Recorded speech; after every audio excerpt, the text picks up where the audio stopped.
famille yo zaka na makambo ya famille bayebisi yo nani aza congolais nani aza congolais te otingami kaka makambo ya famille yango batindaki yo oyanga na ya ko avaliser que eza famille te. Alors bango nyonso wana po facha azalaka po abeta bino bien il faut bozala ebele soki boza moke akotikala na posa po abeta bien il faut bozala ta 80 millions bongo ndenge anyikaki bango tuna bayimboka donc nayebi te tour oyo tokobeta bino plaisir mpenza basi na bana bazotala bazolela.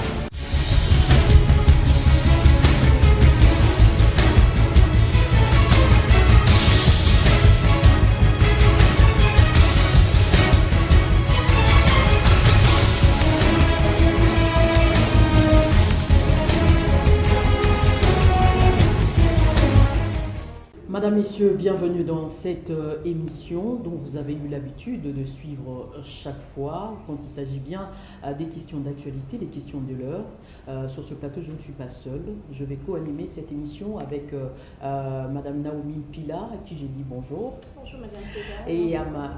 Et à ma gauche, merci beaucoup Naomi, et à ma gauche, j'ai Madame Nadine Gombo Tchochi, à qui j'ai dit également bonjour. Bonjour Madame Treva. J'espère que vous allez bien. Oui, merci. Merci beaucoup. Sur ce plateau, nous avons comme invité Monsieur Barkmans Kongolo, à qui j'ai dit bonjour. Bonjour mesdames. Vous allez bien? Je me porte comme un charme. Et votre structure DCP va également bien. Très bien, ils sont en réunion en ce moment, c'est pour vous honorer que je suis ici. Ouais. Voilà les questions que nous avons retenues pour vous ce soir. C'est cette situation sécuritaire à l'est de la République démocratique du Congo. Il y a également ce forum de l'unité sur la réconciliation du Katanga qui est également à l'ordre du jour, et aussi la désignation du juge de la Cour constitutionnelle dont je crois les élections vont se terminer aujourd'hui. La désignation va se dérouler tout à l'heure au niveau de l'Assemblée nationale. C'est avec toutes ces questions que nous allons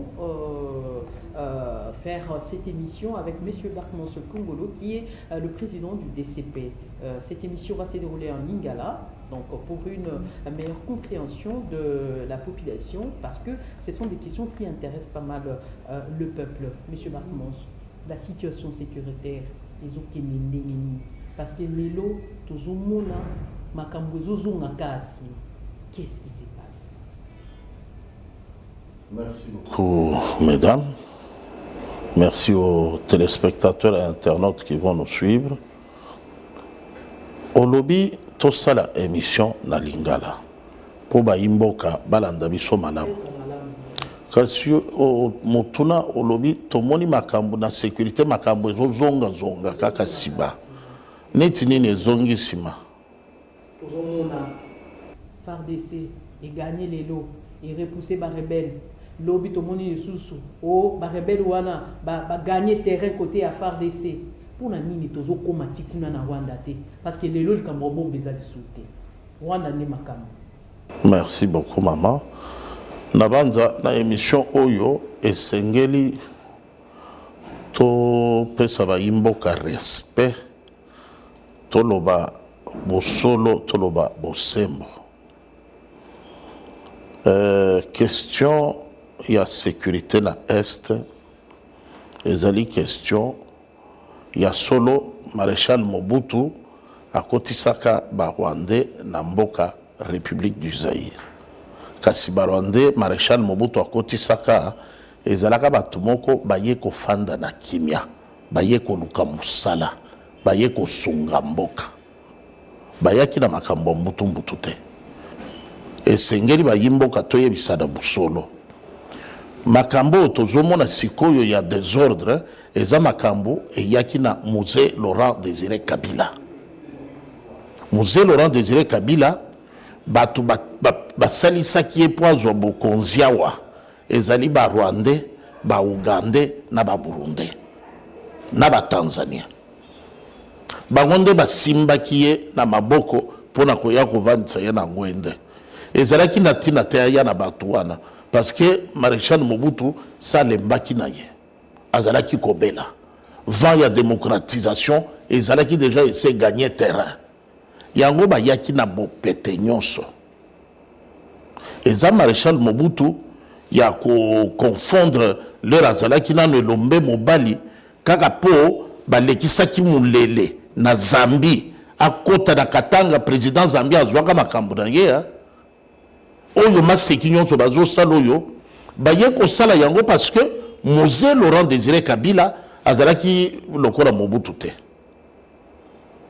ye moto amemeli biso désordre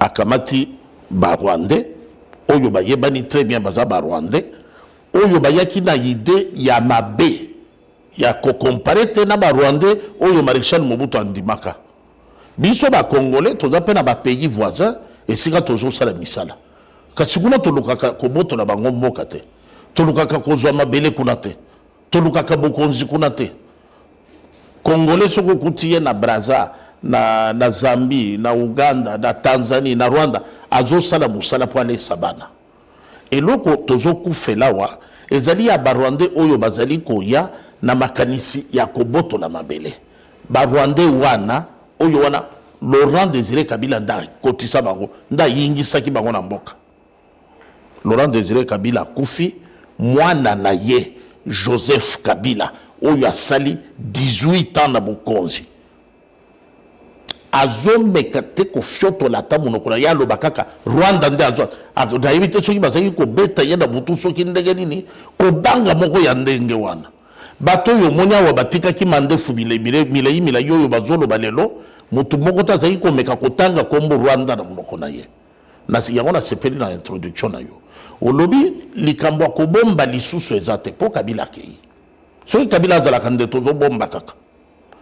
Mais faites attention, ne stigmatisez pas, ne dites pas que c'est le Rwanda, dites seulement l'agression. Est-ce que même Elan, il y a moins de continuité l'élan.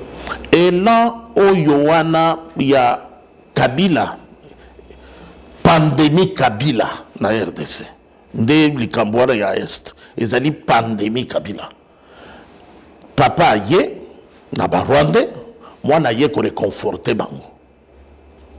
Akopesa bango ba ministère stratégique ya mboka ke bato bayaki awa bapakati mbangu bazongi mpona bango mboka na bango Rwanda mwana ye azongisi bango apesi bango lisusu ba poste stratégique na kati ya police na kati ya armée na kati ya service de renseignement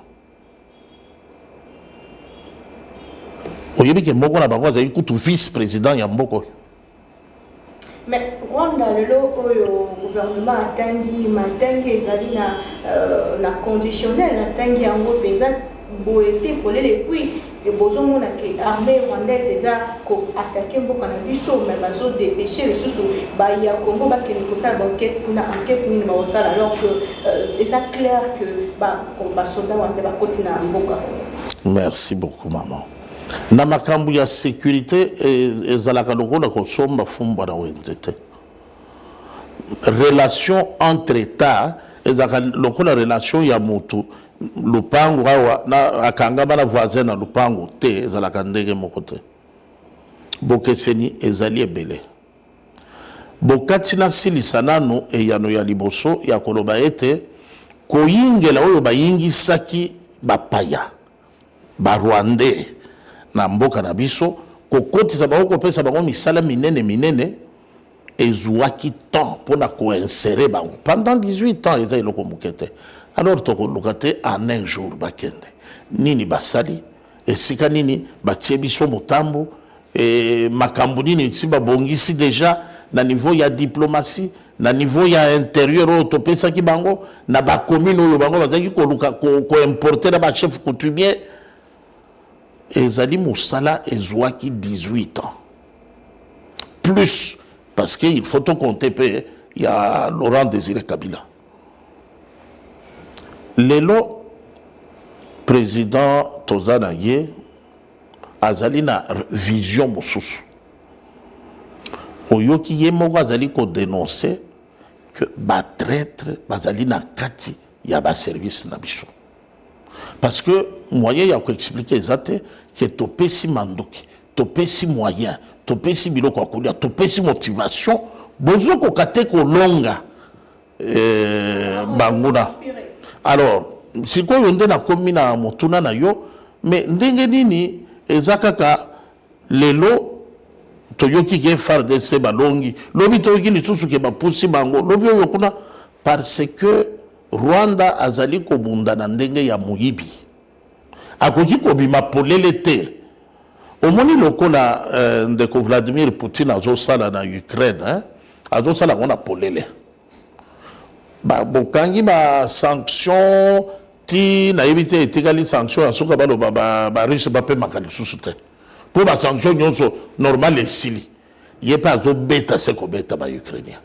Azo continuer ko foncer. Na polele e yebani vraiment que a envahir mboka batu pour na nini cause ezali noble pour protéger ma belé na ye et sengeli ati ya mindelo na ba voisin banguna ba poussa na te. Bazo kufela mabele na mboka na biso a bitumba ezali kuna na est tozali agressé. Rwanda azui ba marionnette moko boye ya mboka na biso bato yo pona libumu na ye akoki koteka ata libota na ye nde bazwi bango balobi bino boleka liboso boloba bozali rébellion ya mboka oyo biso tokosalisa bino kaka ndenge basalaki na Laurent Désiré Kabila. Biso tokosalisa bino comme ça tokanga parti ya mboka. Lero bazobeta bango bazokimela wapi, bazokimela esika bauti nde kuna bazokende kozwa renfort ya kozonga boye. Eza te que soki ezalaka une simple rébellion nde bademantela bango depuis kala. Kasi na bitumba wana bango kuna oyo bazobundisa biso bazali bango moko, c'est un corps pur. Ils sont rwandais, oui, rien que les rwandais. Awa biso sikoyo nde tozali na ba congolais na ba infiltré rwandais na kati. Monsieur Bertrand Kongolo, na radio na mokebi penza ote bandeli. Na moni kozo maîtriser penza banguna ba rwandais o baza ko kundisa. Ekolo Congo na este makasi. Et bon, Moscou, bango bazo kundisa biso na Kinshasa bino bozo continuer ko benga bango ba amis et frères. Amis et frères ba boma lolenge M23 na bato ba simanae Rwanda ba boma ba aussi sa biso na est bongo. Merci beaucoup maman pour la retour. Omoni biso tozali ba africain. Soki omoni ndeko na yo africain azali ndeko, azali frère. Kasi na ba africain tozalaka na trois races. Na trois races wana les Bantous n'ont pas de problème. Bon, wana c'est un autre débat. Mais na lobi tozalaka trois races. Race moko kaka nde ezoluka problème na Afrique. Kobenga mutu frère tata mokambi ya ekolo adenonsaka yango. Abi mais sous d'autres cieux bato babengaka ba frère te bafandi na kimia. Biso wakaka ndeko na ngai mbote topesaka lisusu bonjour te ekoma kaka alléluia shalom. Mais efandeli malonga te. Likambo neti oyo mama oza na raison ya kotuna bongo parce que likambo etali mabele esengelaki mutu nyonso ayoka yango ezali kotia ye na insécurité. Kasi soko otali bien classe politique na biso modèle bazolobela on dirait likambo ya bitumba etali ba dirigeant. On dirait soki tozoloba likambo ya bitumba na est eza likambo ya tata mokambi ya ekolo. Nzoka bitumba ne bandaki uto tango ya Maréchal Mobutu te. Uto tango ya Maréchal Mobutu te. Uto tango ya Laurent Désiré Kabila. Nde biloko wane bandi. Ye moto akenda yuko luka batu wana vers les années 95. alors que biso la démocratie et banda qui m'a fonctionné depuis 92, 3 ans après, il y a que koluka batuana. A yedi biso bosoto namboka. C'est pourquoi la date ridicule du 17 mai devait changer de sens. Lelo bitumba bandeko bazokufa na este biso tozobenga batuana ba frère. Omoni tina ya loi ya Noël chani de père et de mère. Batu bazotungisa biso na mboko yo ezali batu origine yebana biente. Libabe oyo tozana ngona mboko yo. Oyo omoni ba imboka bazokufa kuna na est. Bisike bele insécurisé. Biso na Congo twebi makambo ya kobomaka mutu na machette. Toyebi yango te. Ezali biloko ya ba génocidaire rwandais. Alors, quand il y a la culture wana na mboka na biso, ko banda ko papa batu machette, il fallait tout le monde que y a solo na mboka République démocratique du Congo batu basambelaka. Ba église nyonso, il fallait ba telema. Ba mouvement associatif, il fallait etelema. Ba différentes catégories socio-professionnelles pona nini bana na biso, ba leki na biso, ba neveu na biso, ba cousin na biso nde bazali na bitumba kuna na front na est bazobunda.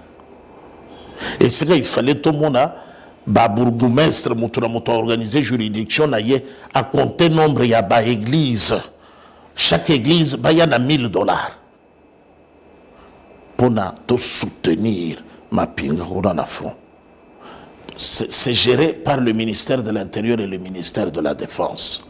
Pour couper sa maboko na bayebazoku fela biso nde makambo il fallait préoccuper biso na Kisasa. Yo kendaka église te kacho yebe église songolo pakala na quartier na bino webi que dimanche yo bakopesa moi 1000 francs moi 10 francs pour ko soutenir ba FRDC on sambela ka kuna te kacho kei ceux qui posent na 5 au tie mabete ceux qui posent na 10 au pesi mabete mais RDC a zo vivre apparemment na kati ya makambo ya guerre. Il y a STO isolement, c'est-à-dire que nous été surtout dans les pays voisins pour soutenir par exemple la RDC.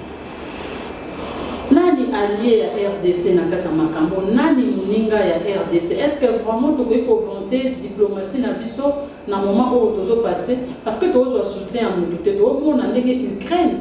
Azo soit soutien mamba Ukraine et bandi bien si mana biso ya biso banda kala s'empirer les lots. Mais nani ya sa muninga ya RDC na kati ya makambo ko ba lobby ba yeba muninga malamu na tanga passe. Jusque là aucune déclaration même ya ba organisation sous-régionale même ya eloko mokote.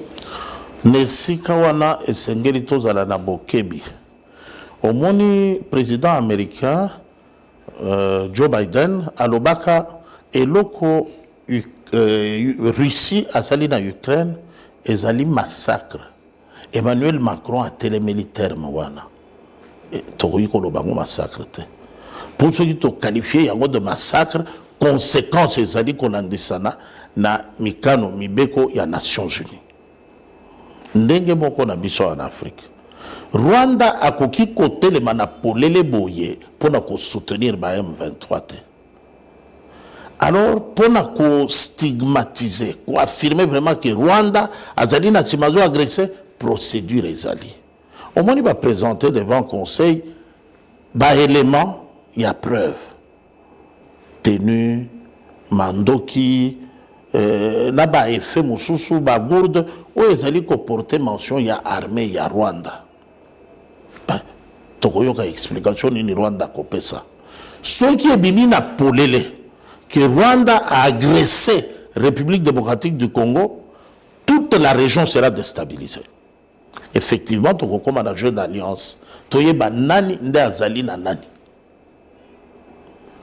Et comme et loko yo batu bazali ko éviter la République démocratique du Congo, c'est un catalyseur au milieu de l'Afrique. Si on déstabilise la République démocratique du Congo, c'est toute l'Afrique qui va être déstabilisée. 9 pays nan autour de la RDC. Plus Bissomoko, ça fait 10. Tu t'imagines une guerre sur le continent africain entre 10 pays, dégâts économiques quand même. Yango wana omoni moyen ya ko biso toyebi kezali ba Rwanda. Tozoloba yango. Tozolanda pe nini na Rwanda bazoloba na kuzo. Mais sur le plan strictement officiel, engager ba troupe ya armée rwandaise. Baya ba combattre troupe ya armée congolaise. Nous faisons balukela autour ya mouvement rebelle M23 ADF comme prétexte pour la bomba la combattre na simawana. Bisonde puissance ya feu, il faut comme à niveau oye bandi ko comme sekoyo. Ya bakanisi ba yeko sala promenade ba ko occuper ba mine. Ba moni ba longoli bango esika ya mine ba zongisi bango sima Kilimanjaro ba mine etikali pa iboy. C'est un début de solution. Il n'avait jamais vécu ça avant. Mais la mousse pour tous les cas, ma soeur et maman fait annoncer qu'il a avec la Congolais, on a un message de soutien na ba force loyaliste na biso pe na bande kona biso ya est. To ba sa isusu to na mo ke pona o poto sukisa masolo oyo ya guerre ya est. Ozomuna gouvernement congolais hypocrisie ezako régner. Tomoni ministre des Affaires étrangères ou azali ko prendre azali ko participer na rencontre o eza na Malabo ayebi na koloba tout haut que nous devons attaquer par le racine. Racine yango eza Rwanda.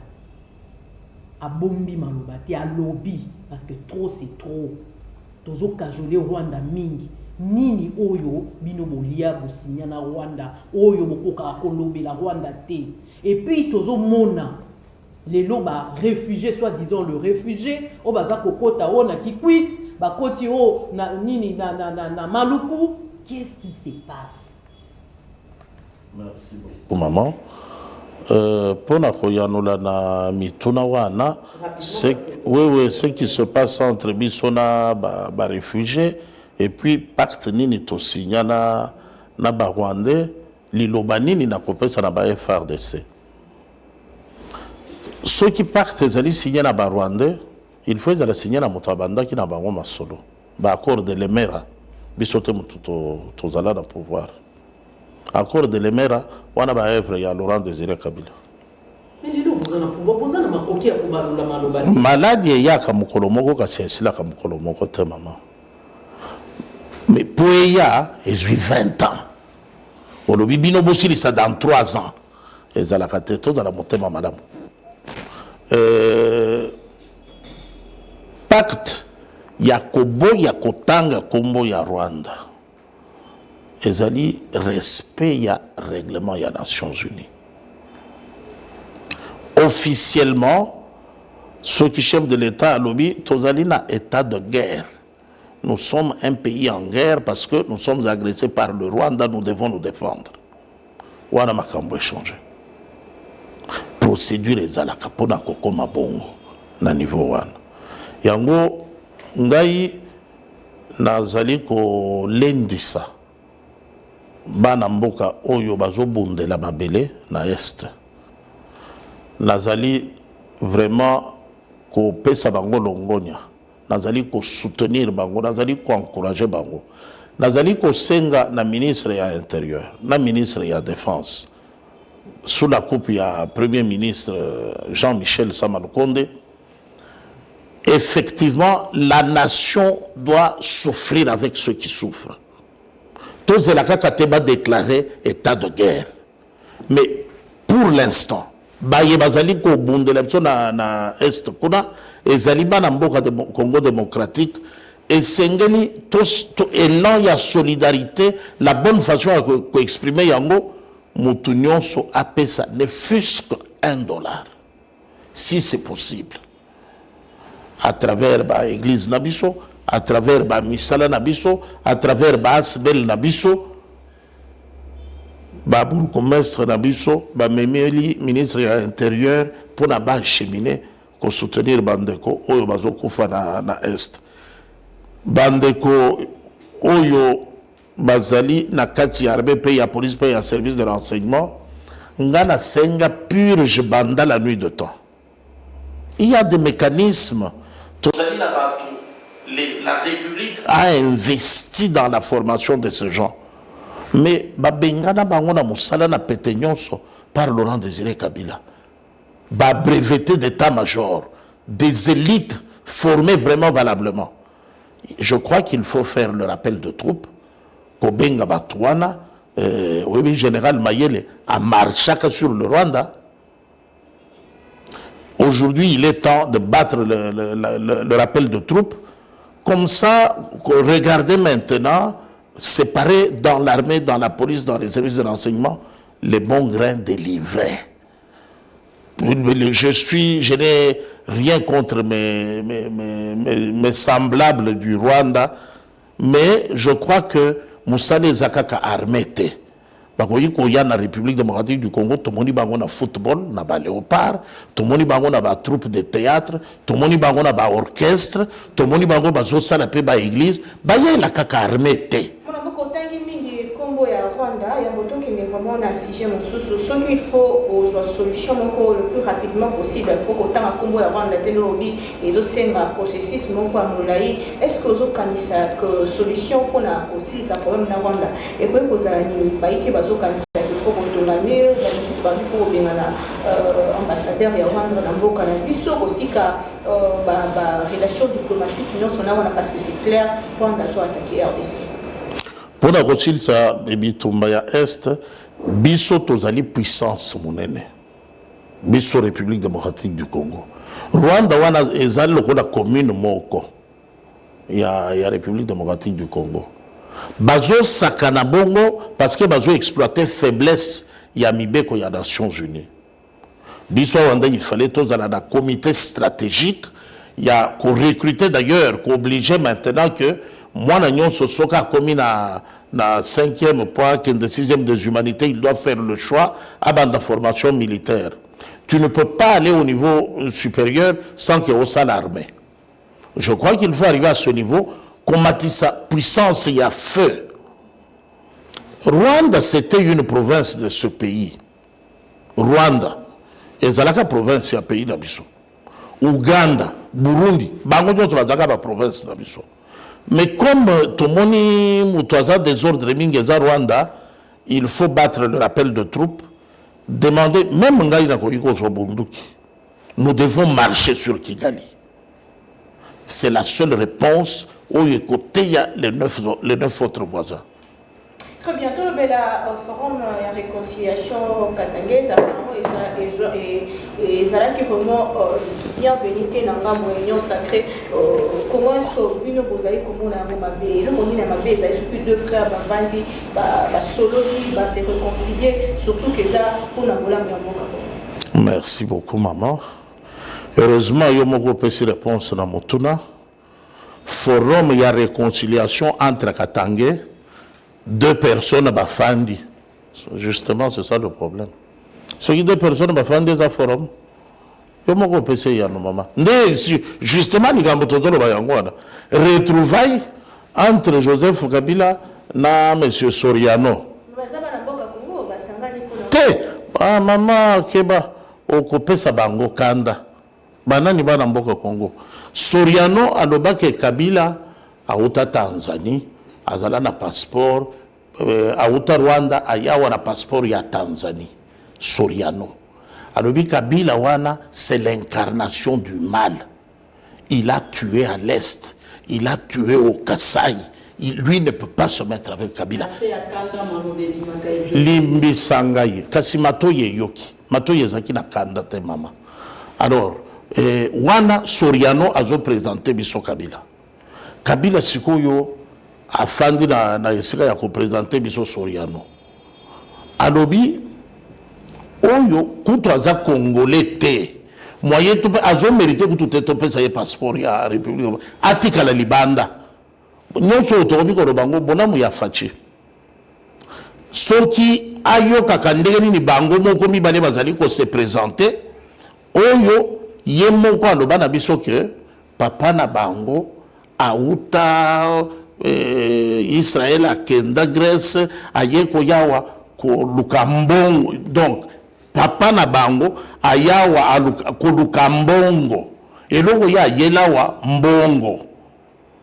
Alors totuni ndeko na ye grand frère na ye Katebe ndeko na yo alobi ye azali congolais politique asal habité politique na ya bandilere badome ye gouverneur ye kindeko na ngai ezali ya bo papa parce que leur maman na biso akufi mwana musala ya mama na biso wazaki ko torchonner mama tindaka ye wenze tala kaka papa leur maman akufi faiblesse kangiye nde baboti Moïse mais azalaka ndeko na ngai ya boyete ndeko na bo papa mais mama na ye auta Zambi papa na biso azalaka juif. Bon batu ya ndenge wana yoko ya koloba bana mboka basangani mama banga nzambe banga bayimboka o bazolanda émission. Rien ne vient de moi. Je dis seulement ndenge nini Katumbi a présenté biso Kabila, ndenge nini Kabila a présenté biso Katumbi. En conclusion, un seul terme pour présenter Katumbi, Judas. Judas wana nde bino bozaki na posa na ye po apesa makasi na union sacrée. Boni kosama na ye na ndeko na ye lelo bomisi mabe na ye libanda. Boni kosama na ye na bakatange o bazaki en conflit comme au sang Sabino Kini. Merci beaucoup maman. Merci beaucoup maman. Au fait, au union sotozoloba emiye na kinango avant makambo union sacrée. Présentation wana et ça l'a mis avant union sacrée. Tote kaka toyebi to bengi na union sacrée te. To président no permission akota ayinge la mboka République démocratique du Congo. To pesi permission, to pesi passeport. To associé ye na masolo ya mboka. Yango azalaki na Chenval a soutenir bisote. Azali ko soutenir candidat na ye mosusu. Ti lelo akomi ko benga bango ba bolole soki ndenge nini. Tokokota kuna te. Mais toyebi kaka que malgré ba choix wana to gagnaki. Lelo biso tokoki ko mona mabe na yete kasi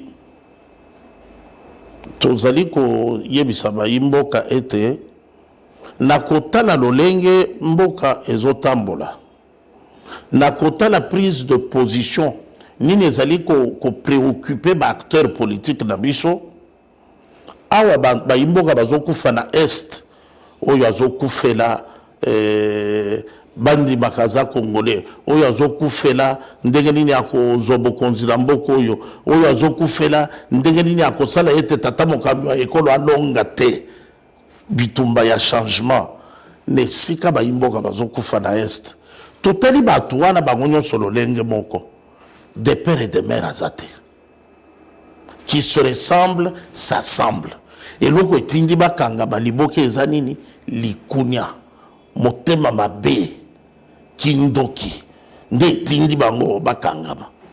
L'ennemi de mon ennemi c'est mon ami. Ennemi na bango nani moto azobundela ekolo moto azobundela bayimboka tata mokambi ya ekolo. Alors ba se retrouver ndenge bayiniye bakangama liboke parce que bakosala ndenge eloba jibe mpiana il n'y a rien en face c'est tomate. Mais bino pe kosangana ki to moni forum na bino awa bango ba so réagir te lolenge bino ko so réagir ndeko Bertrand Skongolo nini vraiment ezoloka na katso na bino kosangana ki. Merci maman. Omoni na boyi kokota likambo ya forum parce que ngana yibika c'est un théâtre. Il n'y a pas eu forum. Maman tuna ki bien awa Bobandi na forum, Bosuki na deux personnes se rencontrent. C'est ça. Menté, il restera toujours quelque chose. Et donc, les autres qui sont là, et donc, les autres sont là, l'église n'a pas écouté dans le cadre. Balobi est un forum sur l'unité et la réconciliation du peuple katanga. Sikoyo bino, balobi ba enterrer hache de guerre. Siko bino nini oyo eza kosala bino parce babi eza problème entre le Katangais nini oyo eza ko déranger bino. Merci beaucoup. Et loko ezali ko déranger ngai personnellement ezali ke mboko yo ekambemi na mutu azali ko se réclamer kozala mwana ya Katanga. Asala nini na Katanga. Et là, les bosses sont tous les ans. Toye komona yeka kawa babebani na Moïse o ngara kanisa ki bako créer ba millionnaire na Katanga mais na yena moni ba million ngo ezalaki ya bango moko mes frères le peuple mes frères souffrent banzela ezate wana chef de l'état donc chef de l'état na fonction azali koloba na kanisa ki babongi selibino evangeli ba requalifier train de vie na bino nzoka mbongo bazwi kaka bango moko na yawa na kuti bozonyo kwama banzela ezate ba hôpitaux ezate sendo il fallait que la fatia ya kobongisa ngo alors eloko ezo mama otuni nini ezotungisa biso zela na yebisa nini zela na loba nini ezotungisa biso ba téléspectateurs na ba internautes bazozela na sitsa na ngoloba nini ezotungisa biso que l'arme des crocodiles il y a quelqu'un muto afandi na mwende 20 ans maintenant à longwe nde a se souvenir que Katanga ezalaka pa na bango nde se souvenir que bakatange bazalaka bandeko na ye bakatange bandeko na ye d'accord obongisa boni na bandeko na yo bakatange ndaku banzela mwinda hôpital école na Katanga osala wapi nulle part ezali boyokani ya bayi Katanga bana mboka pona nini tomoni John Numbi te bongo invitation pona nini tomoni nani oyo nani mutu moedi kapende babengi ekutute nani oyo asala golf wana mais bana Katanga bayebi o nazoloba ayepe soki général soki nani awa mukungubila soki nani te azali alors ezali forum moko au fait babengi Kabila ayena batuna ya koyembela ye dialelo Katumbi na batuna ya koyembela dialelo maintenant imaginez-vous à cause ya mutulokola Kabila batu ebele simana ye bafinga Katumbi balakisa biso botu na kokonyangi balakisa biso ki Katumbi eloko te aza mopaya aza kutu mwana mboka te likolo ya Katumbi bandeko na biso ebele babebana na Kabila ba Francis Kalombo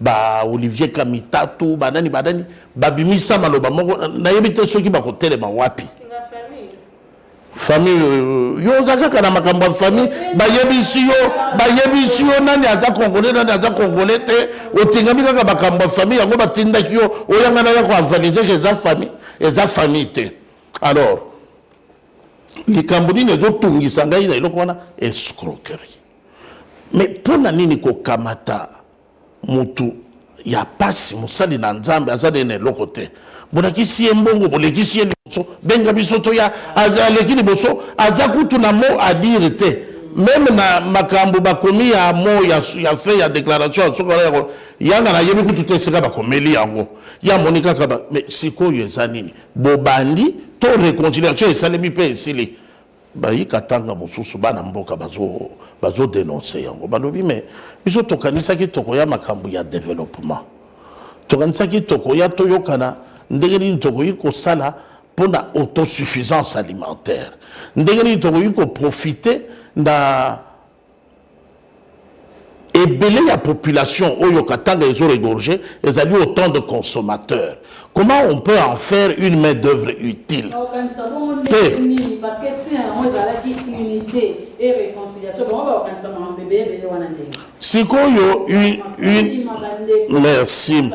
Merci. Unité et réconciliation, ya Bakatange, to ya Kabila na Katumbi.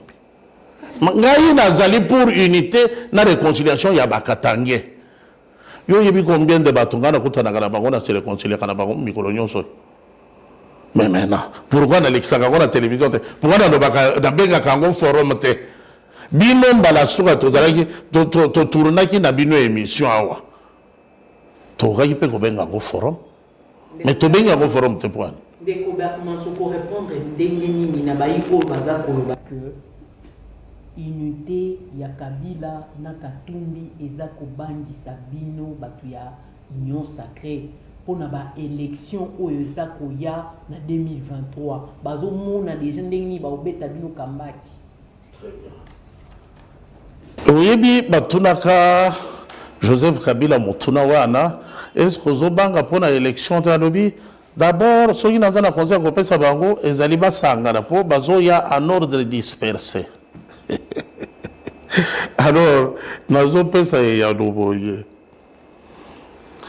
na élection il y a 2019 on avait bloc Mobimba, il y a AFDEL, FCC, PPRD, plus Moïse Katumbi, Jean-Pierre Bemba, Martin Fayulu, Adolphe Mouzoutou, Bango nyonso wana. Pour faire ça, pour bête, il faut vous aller belé. Ce qui vous a manqué à côté de la poste. Pour bête bien, il faut vous aller 80 millions. Bon, on a nika ki bango. Tu n'as pas yimboka. Donc, na yebite. Tout royo, toko bête bino plaisir penda. Basina ba na bazo tala bazo lela. Na 2020 et puis na yebite na 2023 oh tozolo bana que vous votez qui na 2019 si vous voulez que vous votez te bien quand ka bato ba voter qui te wana de bazolo bato ko voter te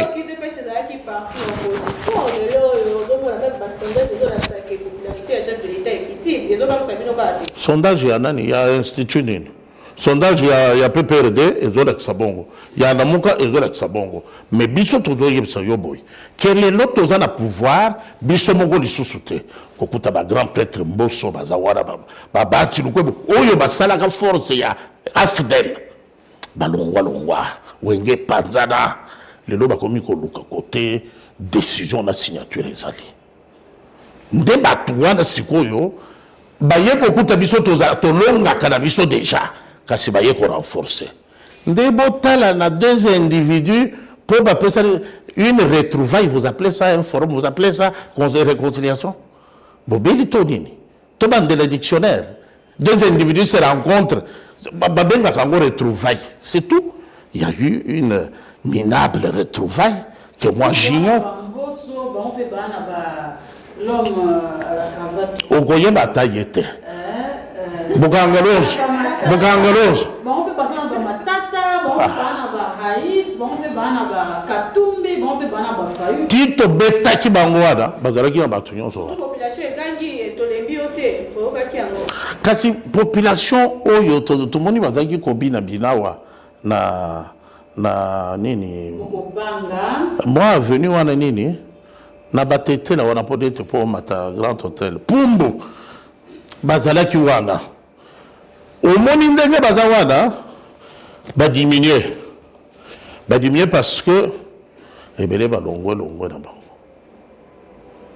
ebele ba yena ngambo ya na bateau ya union sacrée batu moke nde batekali kuna ba oyo bazali impropre à la consommation du changement oyo ba produit périmé donc ba beba tellement que moyen à récupérer nde batekali na mopanzi wana nde bato wana bazoganga tolembi yo nanu te très bien mais bolembaki ye mokolo nini awa faci abetaki bino eza mpo bolembaki ye bozalaki kaka na ye sikoyo koganga lelo tolembi yo te échange nini par contre lelo nde mpenza biceps moyen tobimisa biceps eza te tokoganye bango na repos mpo na nini toleki surnombre 5 ans seulement. 18 ans dans mon salaire, vous n'avez rien appris. 5 ans, on doit apprendre.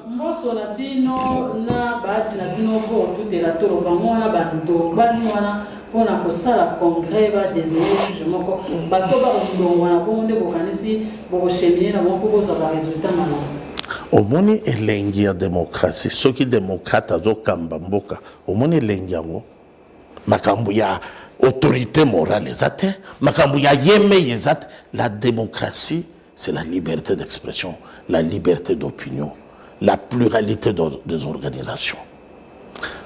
Oyo azali libre ya koloba likambo ndenge azokanisa beyi ekoyate. Oh, mais figure-toi un peu, Ponanini, son Excellence, l'honorable président de l'Assemblée nationale, son Excellence, l'honorable président du Sénat, Bazo Koutana, Bazo Solona, convivialement, mais nous sommes libres, non. Bino l'Assemblée générale, l'Assemblée nationale, sur les trois, il faut au Parlement, Bino, il faut mi balé. Moko, biso bato Sénat bimisa. Kasi bolingi bo bisa bango nyonso misato pwane. Teme biso kuna balongola ki moko kasi bozongisi moko wana. O ya misato biso peto pona. Librement, est-ce que pour parler comme ça toute liberté, il faut y aimer. On m'a dit que ridiculiser biso na mboko yo. C'est pour ça tous autres télé likambu ya des pères et des mères. Moi je crois que loi Noël Tchani c'est l'ultime priorité même pour la concile sabitumba ya est. Il n'est pas concevable que dans un pays où Moutou Azali n'a histoire mon côté, tu n'as aucune histoire avec ce pays, on peut prétendre qu'on linga yango qu'on les kabiso. Ce qui est indi lobi lobiawa, au matin avion au pays. Biso to kotika là. Mais ni les la démocratie en gros, l'union sur base en cas l'union sacrée base en l'union. Beaucoup ils ont fait surprise la dernière minute en 2023. Maman, t'as la surprise autre oui qu'on joue. Oyo baye union sacrée to longa kana bangote leur to longa ka bazalate. Aujourd'hui le contexte est tel que ceux qui parmi bango bakabwani il y a des courants même oyo bakotika la nation bazali un quart to kolonga kaka parce que sambango to longa déjà. Alors il faut rester réaliste. Comment on a teneti to sali union sacrée pour conquérir le pouvoir te union sacrée to sali pour améliorer gestion yamboka pour éviter les coups de fil, pour éviter les orientations, les calculs politiciens. Alors qu'on s'engage dans l'union sacrée et salemi après conquête y a pouvoir to longi nano de to ekoloba boya tout ça ça m'a yé l'indégné de tout changer et fan de l'inamboka d'abord. Il faut être quand même parce que tous qui n'a pas pour mais même la carte paye eu de pèse moi boudinga mingi ça peut pas mingi. Que la carte y a eu de pèse que ba wana ezali eloko mosusu. Kuna eza libanga bama basimba kate. Des gouvernements tokomi na suka émission na biso tolingi toyeba makanisi na yo par rapport ya juge oyo akobima na niveau ya Assemblée nationale. Et puis on peut ça lubano pe asuka mbana. Nazali membre ya Assemblée nationale.